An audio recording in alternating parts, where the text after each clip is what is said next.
Right now at 5, Florida Senator Marco Rubio decides to run for re-election after all. I changed my mind because, number one, I never said I was perfect or I had every answer. And when you're not perfect and you don't have every answer, there will come times where you'll change your mind. Changing his mind about a seat he initially wanted to give up. Tonight, why he's back in the running. The senator saying it's simple, really, all about Republicans keeping control of the U.S. Senate after the November election. And it's already leading to changes in the primary race. CBS 4's Gary Nelson has the big story in campaign 2016.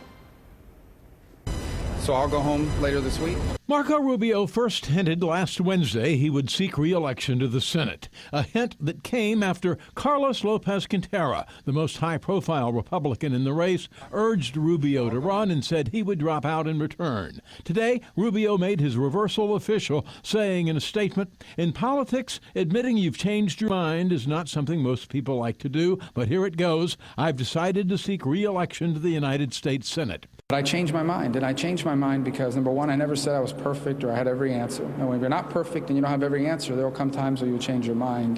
Rubio said his decision is all about keeping the GOP in control of the upper chamber, that Florida is key. Control of the Senate may very well come down to the race in Florida. That means the future of the Supreme Court will be determined by the Florida Senate seat. It means the direction of our country's fiscal and economic policies will be determined by this Senate seat. The stakes for our nation could not be higher. Lopez Quintero, who bowed out for Rubio, issued a statement saying, "Florida needs a principled conservative leader now more than ever, and that is what Marco has been and will continue to be." Rubio tweeted out a short video. In just the first couple hours since announcing that we're back in this important Senate race, I'm so grateful to all the help you've given us. Rubio concedes his reversal on running will be an issue, and analysts agree. There's no question Marco Rubio broke his promise, broke his word. Anytime that happens in such a public way, there's always going to be a backlash. And it was immediate. Democrat Patrick Murphy on an afternoon conference call. Senator Rubio has always put his ambition and political career above the people he's supposed to be representing.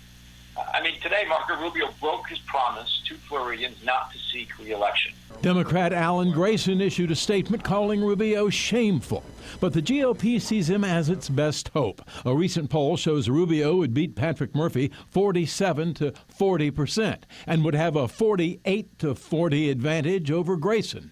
Rubio factored a possible Donald Trump presidency in his decision to run. If it's Donald Trump that is elected president, I'll encourage him to pursue good policies. And if he offers policies we don't agree with, we'll have to oppose those. And with that, this West Miami native who said he wouldn't is running for re-election to the Senate.